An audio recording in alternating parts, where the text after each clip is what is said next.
Сәлеметсіздер ме? Ауыл лайф каналына қош келдіңіздер. Бүгін біз сіздермен творожный сыр жасаймыз. Үй жағдайында бірақ ингредиенттің көмегімен.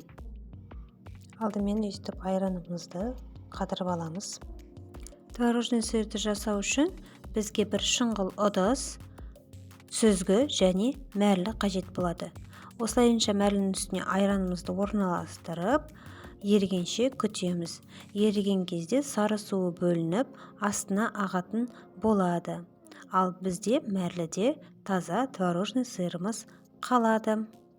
Бұны осы күйінде тіптен тоңазытқышқа салып қойсаңыз болады. Ал таңертең осындай дәмді творожный сырды рахаттана таңғы асқа жейтін боласыз. Ол өте жұмсақ, нанға жағып жесеңіз де, балаларға берсеңіз де өте дәмді әрі пайдалы. Бұны крем жасауға, түрлі салмаларға пайдалансаңыз болады. Тәтті салмалардан бөлек түрлі тіске басарлармен де пайдалансаңыз болады. Бұл балықпен де, етпен де өте жақсы үйлеседі. Ал бұдан бөлінген сары суды төкпей, нан илеуге де пайдалансақ болады. Тіптен құймақ пісірсек те болады. Үй жағдайында жасап көріңіз.